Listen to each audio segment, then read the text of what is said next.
Mas é isso. Estamos todos aqui. Vou abrir o microfone de vocês podem ficar à vontade para compartilharem, para falarem, e a gente vai conversando para tentar firmar mais esse assunto. Mas podem falar.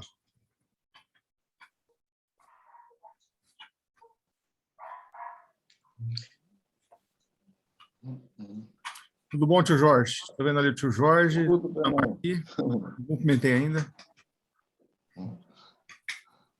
Tudo bem. Boa noite a todos. O senhor falou que abriu o microfone, mas o pessoal tem que fazer isso individualmente, tá? Caso alguém queira comentar, a dona Marli, em um determinado momento, boa noite, dona Marli, ela levantou ali uma mãozinha e eu não sei se a senhora quer fazer algum comentário, dona Marli, a senhora fica à vontade, mas tem que abrir o microfone. Tem que abrir o microfone. Eu vi uma mão, uma coisa escrito assim, mão levantada, mas eu tentei procurar aqui naquela hora, no local. Ainda está desligado, dona Marli. Mas então era isso. Pronto, desativei. Mas eu estava tentando. Pela minha mão. Estava ouvindo. Está levantada. Eu estava vendo o que ele estava falando, mas eu não estava ouvindo. Aí eu estava tentando ligar. Aí eu consegui. Mas a gente estava vendo e ouvindo a senhora, estava tranquilo. Tranquilo. A Cíntia melhorou a voz, Cíntia? Melhorei, sim. Obrigada. Olha, Wilson.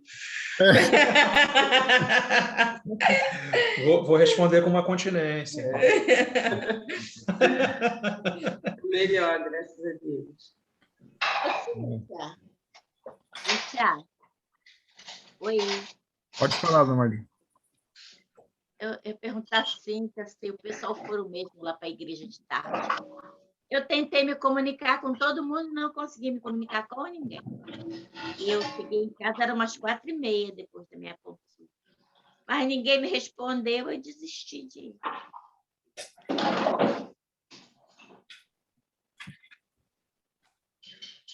Muito bem. Pastor, com relação ao texto, né, hoje,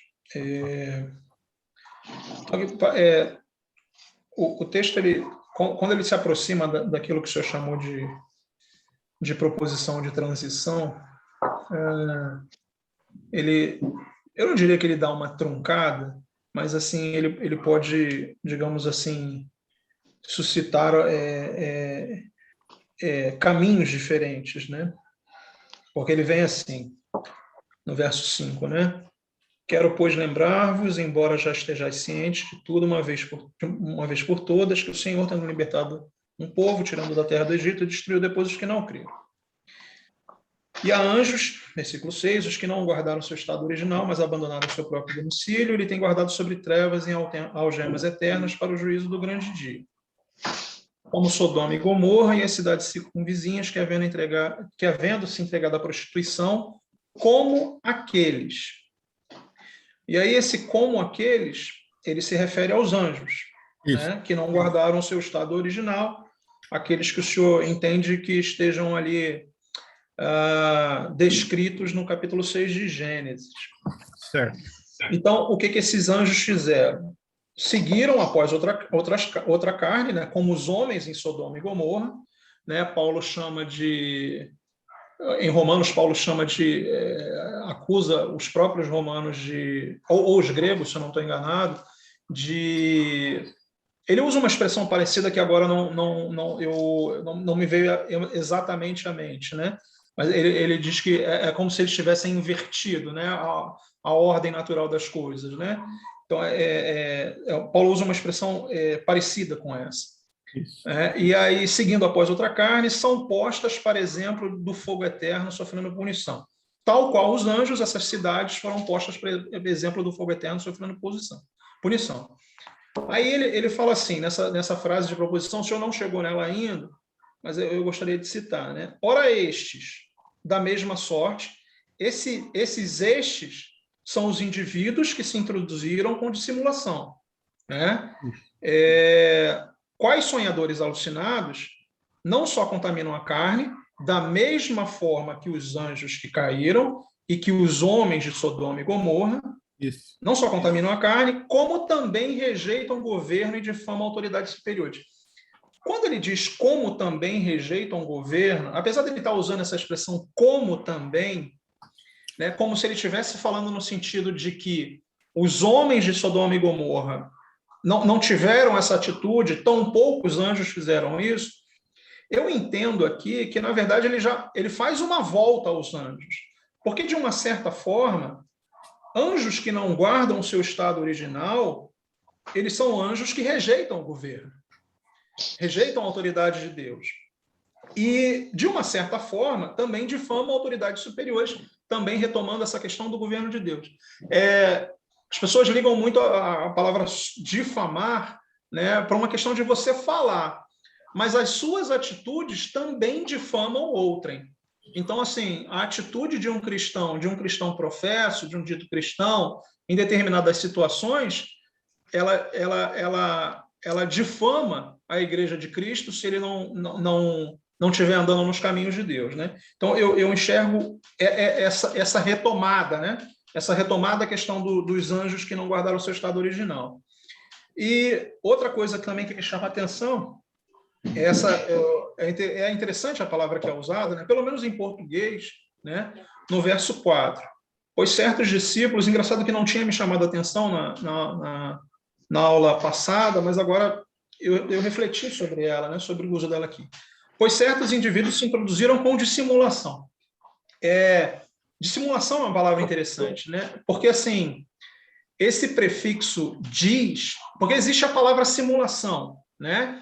E ela não essa palavra, ela não ela não guarda uma carga negativa nela mesmo. Simulação, que eu digo, né?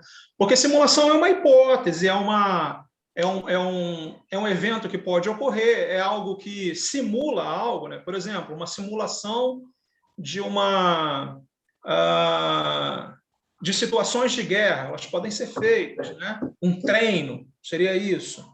Mas esse prefixo diz, ele é interessante porque diz quer dizer com problema, né? Problemático. Então, quando a gente diz disenteria, por exemplo, essa palavra significa que o seu enteros, o seu intestino, está com algum problema.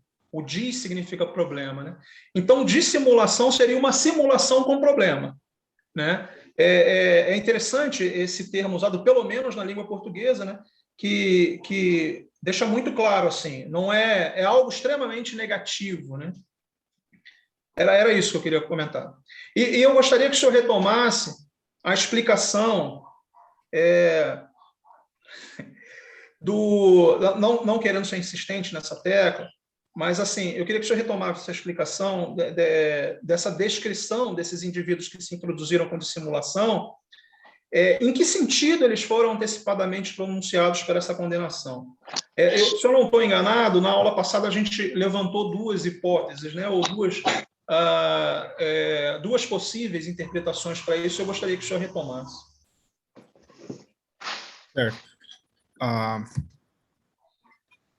Então, a ideia do antecipadamente pronunciados, que a gente tinha falado, para esta condenação, ele traz o contexto desses textos que ele vai citar, ou seja, homens ímpios, eles serão castigados, né? Eles terão um castigo. Então, esses homens são antecipadamente pronunciados para essa condenação, no sentido de já terem essa condenação mostrada de antemão, mas a questão principal é que eles são antecipadamente pronunciados para isso, né? Ou seja, colocados, estabelecidos de antemão para isso. Existe uma questão Eu estava falando com o Leilson sobre isso hoje de manhã, né? Mas acabou que a gente deixou para amanhã a continuação da conversa, que é sobre dupla predestinação. E nós acreditamos que o homem, vamos dizer assim, todos nós, se dependesse de nós mesmos, das nossas próprias forças, da nossa própria piedade, nós jamais escolheríamos Deus. Tá? Não há um justo, nenhum sequer, não há quem busque a Deus. Então, por nossas próprias forças, nós jamais buscaríamos a Deus. Mas Deus, então, ele entra com um evento sobrenatural, e mesmo nós estando mortos nos nossos delitos e pecados, ele acaba nos dando vida. E mesmo Cristo morreu por nós, né, sendo nós ainda pecadores. Então, Deus ele vem até o nosso encontro, e mesmo Paulo ele não estava indo para Damasco para buscar a Deus, ele estava indo para Damasco para matar crentes, né? E Deus o encontra ali no caminho, e Deus opera uma transformação na vida dele, e a salvação dele não é diferente da salvação de qualquer um de nós, né? Então, Deus ele tem essa destinação, essa predestinação, no sentido de operar na vida da pessoa que estava indo para o inferno, mas ele, por causa de sua misericórdia, por causa do seu amor, ele intervém e traz essa pessoa, e faz essa pessoa entender o evangelho, faz ela entender sua miséria através da lei, e se converter a Cristo, amar a Cristo e entender aquele tesouro, né, escondido num terreno, aquele tesouro de grande valor. Então, essa pessoa, ela entende tudo isso. A segunda predestinação seria de uma pessoa que ela gostaria de estar com Deus, gostaria de ser santa, gostaria de ter uma vida que agrada a Deus, mas quando ela olha para si, ela vai dizer, olha, infelizmente, Deus não me escolheu. Então, mesmo que eu queira, eu não posso me converter porque eu não sou o escolhido. Deus não me predestinou. Isso você não vê na Bíblia. Você não vê pessoas desejando ser santas, desejando agradar a Deus, desejando crer em Cristo, e Cristo, então, ou Deus falando, não, eu vou impedir vocês vou fazer uma obra sobrenatural e vou impedir vocês de crerem porque eu não escolhi vocês, né? Eu estou falando uma pessoa sincera mesmo, né? Desejando ardentemente estar com Deus, e Deus a impedindo de todas as formas, porque Deus não a escolheu. Então, você não tem essa destinação na Bíblia. Esses homens aqui, depois desse preâmbulo todo, né? Esses homens, não é que eles, de alguma forma, eles queriam fazer o correto, mas foram impedidos porque Deus tinha destinado eles para serem homens perversos. Não, eles são homens perversos, eles eram homens perversos, e Deus, na sua soberania, falou, eles vão continuar perversos, eu não vou fazer uma obra na vida deles. Porque a obra que eu faço, se eu começar a obra na vida de alguém, eu vou completar essa obra até o fim, né? Esses homens não são daqueles meus, então eu não vou fazer uma obra para que eles mudem o curso das suas ações, mas eles são homens perversos, são homens naturalmente perversos, e que foram antecipadamente colocados para isso, ou seja, Deus não iria operar neles nenhuma graça, não ia dar para eles a fé salvífica, porque ele simplesmente não quis. E esses homens iriam continuar tão perversos quanto então eram, né? Tem uma figura disso que está em Romanos, capítulo 1, que é o próximo livro que a gente vai estudar, que fala que o que Deus faz é Deus tira o freio dessas pessoas, né? E as pessoas, simplesmente ele fala, ó, você quer fazer isso? Você quer construir uma torre, quer fazer alguma coisa, você quer fazer o que for, e Deus então solta o freio e fala, então faz o que você quer, né? E é basicamente isso que esses homens são.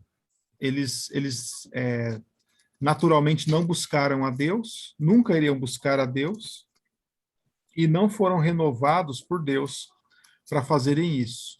São pessoas ímpias que tiveram alguma satisfação na religião, algum propósito em buscar religião, mas esse propósito nunca foi a glória de Deus e nunca foi a santidade pessoal.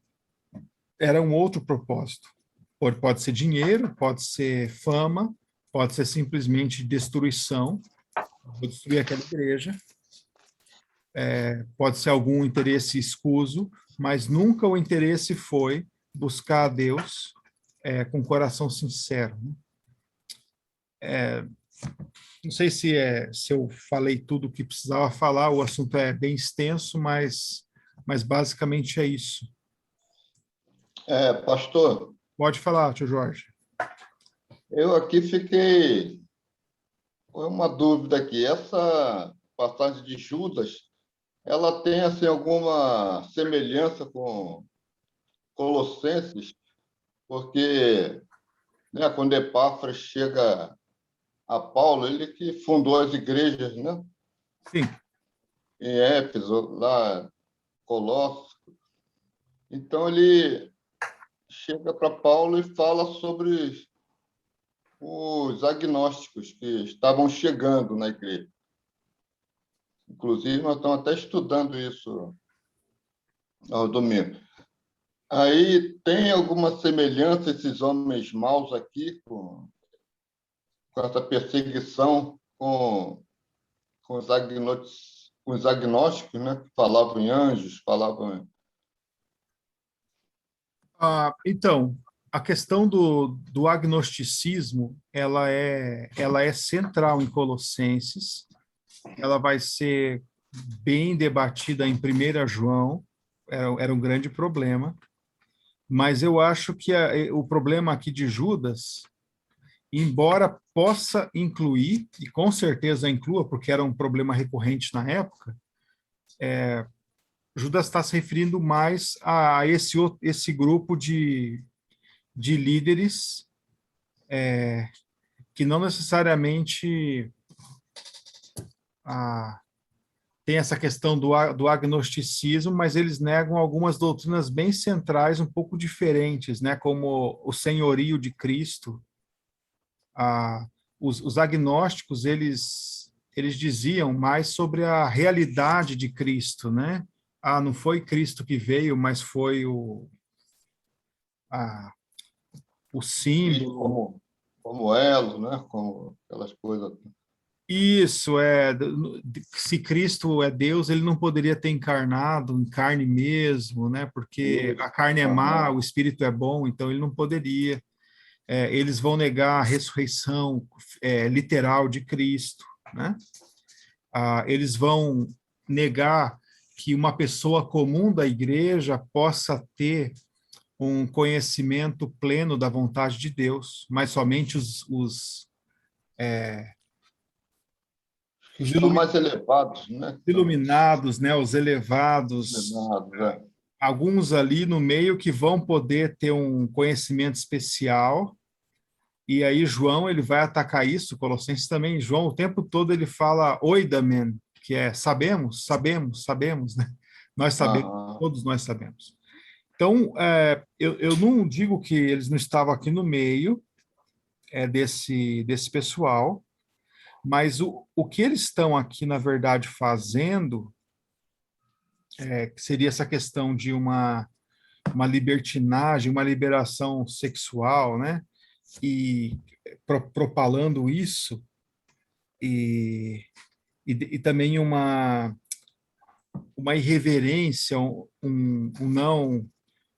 não respeitar as autoridades, né, superiores, mas esses homens, eles têm esse outro, é um pouco diferente do agnosticismo, porque são pessoas que estão no meio da igreja ali, né, e eles negam algumas doutrinas específicas que os cristãos creem, mas não aquelas do gnosticismo, falando do gnosticismo mesmo, né? Eu estou Sim, tentando sim. procurar aqui, estou rolando o texto para ver se eu acho algo que remeta, mas é diferente. Olha só, indo um pouco para frente no texto, ele vai falar, ó, esses caras são murmuradores, são descontentes, andam segundo suas paixões, são fanfarrões, né? A boca vive propalando grandes arrogâncias, aduladores de outros, motivos Aham. interesseiros. Então, são uns pragas, né? Na linguagem do campo, são uns bernes, uns parasitas, né? Que, Os agnósticos aí, no caso, seriam, assim, tipo testemunho de Jeová, né? Querendo introduzir a nova religião, né? E esses aí são os perturbadores mesmo, né? Que vão para a igreja para perturbar, que não acreditam, na verdade, em Deus, mas mais ou esse, menos isso. mas esses caras, eles, pelo contexto, eles acabaram entrando na igreja e até fazendo parte da liderança da igreja. Eles foram sendo tolerados, e porque eles estão ensinando já, sabe? Eles estão ensinando outros, eles se banqueteiam, mas eles exercem dentro da igreja uma posição de que quando tem algum evento, ele é chamado para falar, ele vai fazer visita na casa das pessoas, são líderes dentro da igreja, mas nem todos, né? Ou são pessoas que simplesmente se consideram cristãos, mas eles tentam influenciar a igreja para o mal. Ou seja, eles exercem, a partir de seus postos, influência sobre a igreja. Seria mais ou menos como chegar alguém na igreja. Eu estou citando um caso que eu já. Um caso real, né? Citando o jeito de eu falar é hipotético, mas o caso é real. Chegar alguém na igreja e começar a não tratar com respeito devido às moças da igreja.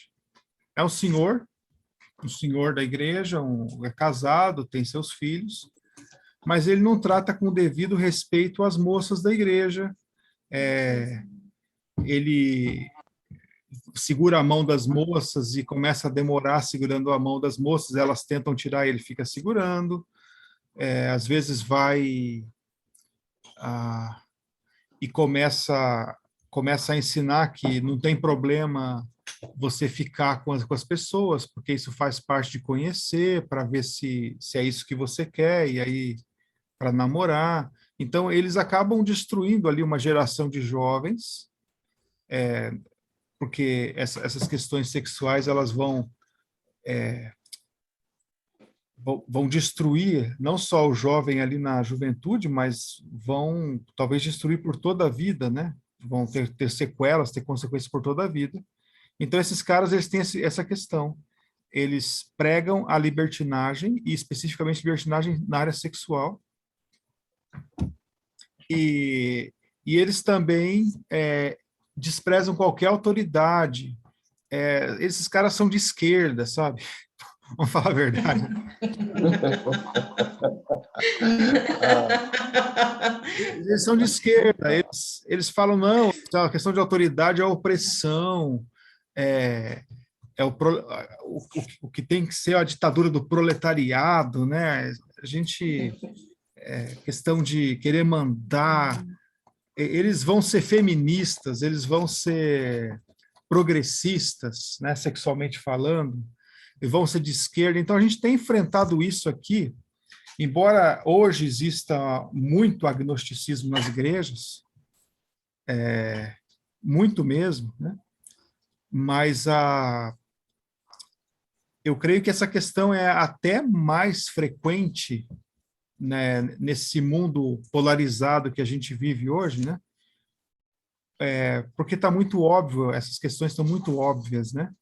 Então, essas pessoas chegam e se dizem cristãos, ao mesmo tempo que eles abraçam Marx, né?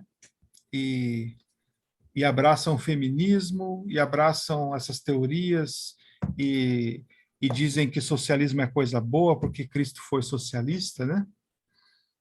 Eu ouvi uma frase hoje bem interessante, que se Cristo fosse socialista, ele teria dividido o pão e não multiplicado, né? E ainda ia guardar boa parte do pão para si. Tem. Aquilo que sobrou ali, o menino ia perguntar depois, e o que sobrou? Não, é a sua parcela aqui na causa, né? Mas enfim, é bem interessante essa questão, mas eu creio que não seja especificamente os agnósticos, eu posso estar errado, é uma questão que o senhor levanta, que eu não tinha pensado nisso, então, mas é interessante. Mais alguém?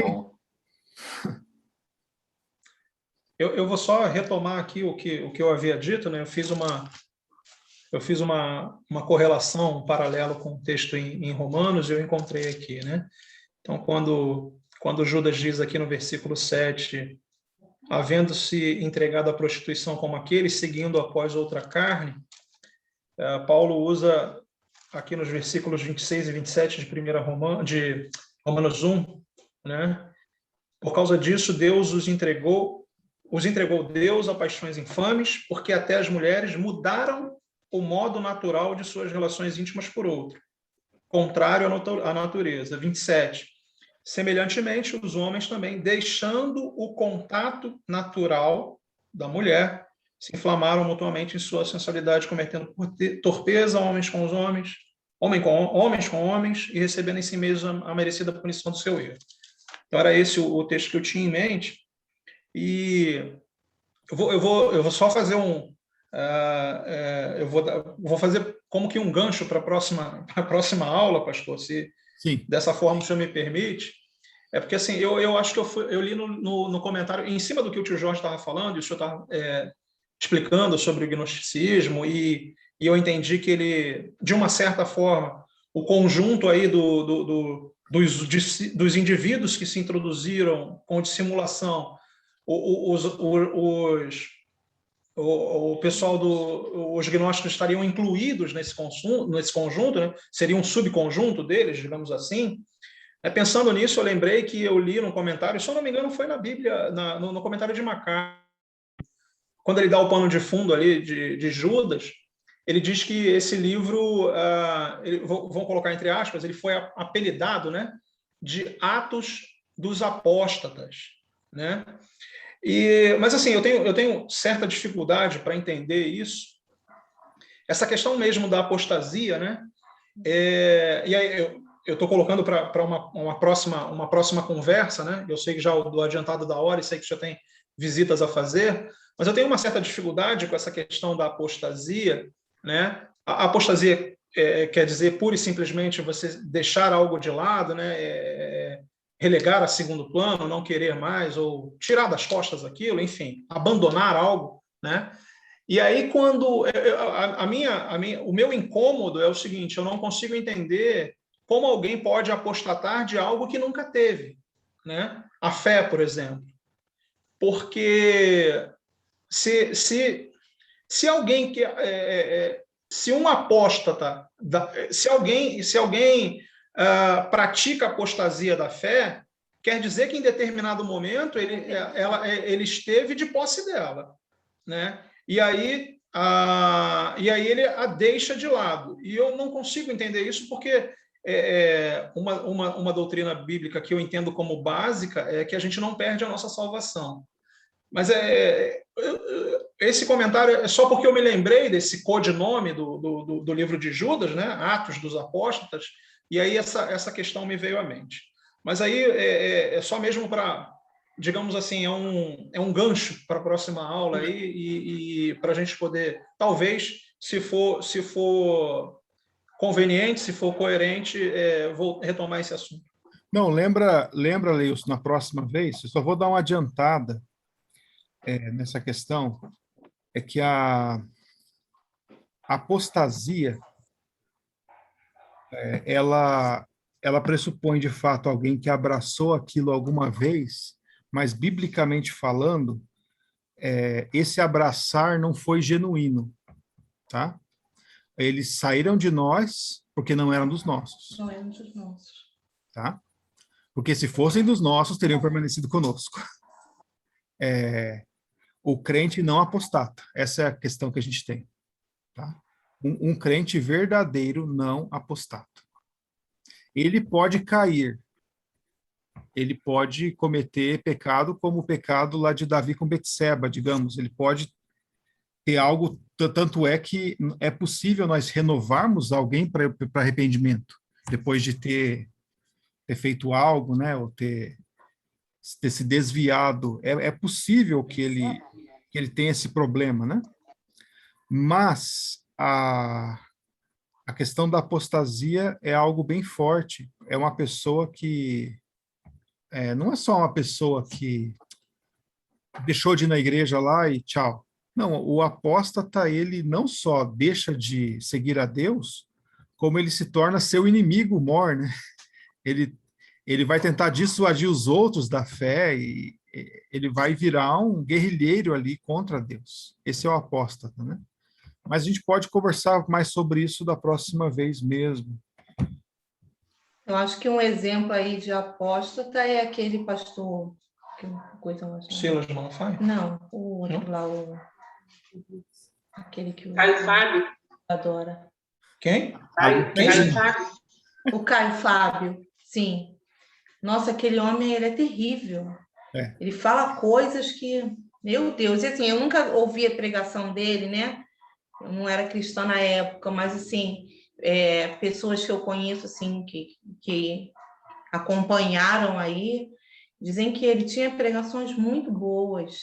E aí hoje você vê aquele cara, quando ele abre a boca, é um negócio, nossa, nojento. Então, aquele, eu acho que ele é bem um exemplo mesmo de apóstata. Isso, mas essencialmente o apóstata, ele é alguém que, digamos assim, mostrou que abraçou a fé, de alguma forma. Ele não abraçou de fato. Eu vou dar um exemplo maior do apóstata, é lá em Atos, Simão Mágico, tá? Simão Mágico, ele olha aquilo, ele era um grande homem, né, naquela comunidade, alguém grande, e ele olha os apóstolos dando a unção do Espírito, né, através de colocar as mãos e tal. Ele fica encantado com aquilo, então ele, entre aspas, se converte a Deus, é batizado, e logo depois disso ele chega para Pedro e oferece dinheiro para Pedro para poder ter aquela coisa também. Ou seja, Pedro ali entende que o que movia o Simão a fazer tudo, inclusive a se converter, né, era o seu desejo de estar em evidência. Era isso, ele queria estar em evidência. E aí Pedro vira para ele e fala: ó, Simão, você não tem parte nem sorte nesse ministério, porque o seu coração não é reto diante de Deus. Vai lá, né, ora, se arrepende, tal. E aí, naquele momento, Simão fala: ora por mim aí, Pedro, para que nada do que você falou aconteça comigo. A preocupação dele é essa. E na história eclesiástica, você encontra Simão, anos e anos depois, sendo um perseguidor da igreja lá em Roma. Tipo, ele virou, o cara virou para o outro lado mesmo, né? E então, esse seria um exemplo maior de apostasia que eu acho, né, na Bíblia. Pedro falou, cara, você não entendeu nada, né? Você não entendeu nada. Mas é isso. Leilson, eu vou...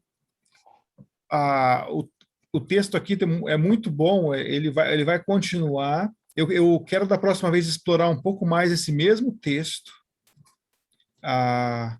porque tem coisas aqui que a gente não parou. Eu quero ir lá para Gênesis 6, para a gente ver essa questão dos anjos. Então, o texto é rico, né? A gente vai continuar com isso. Tentar avançar um pouquinho, mas com o pé no freio. E aí a gente pode retomar essa questão também da apostasia, tá? Mas pode ser assim? Pode ser assim. O senhor é que manda. Não. Mas aí vou pedir para o Leilson finalizar. Se puder orar, a gente tem uma visita boa agora para fazer.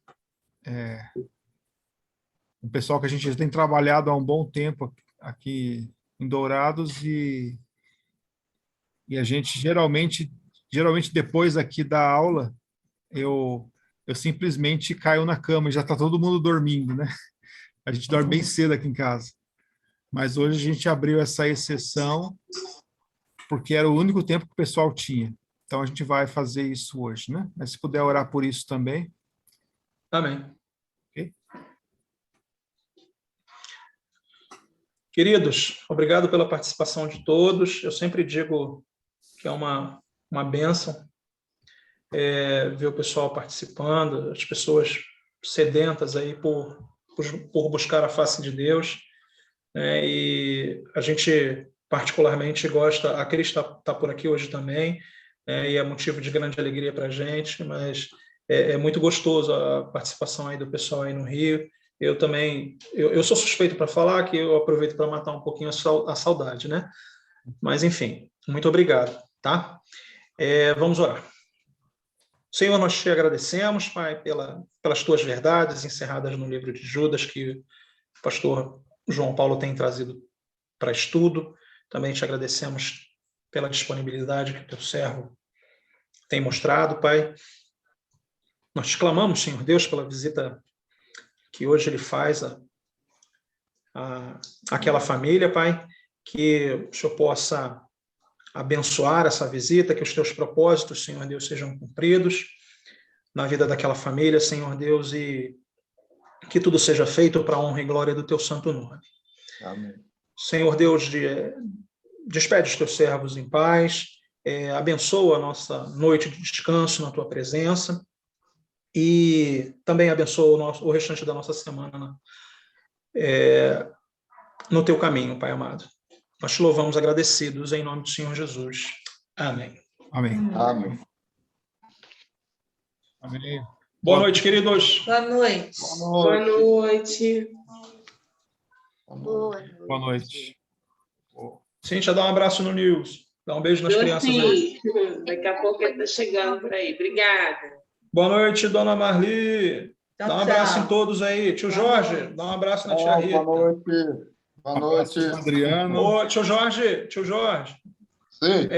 Diga assim para o pastor Ricardo. O Leilson agradeceu muito. Ele vai entender. Tá bom? Tá bom. E obrigada aí vocês.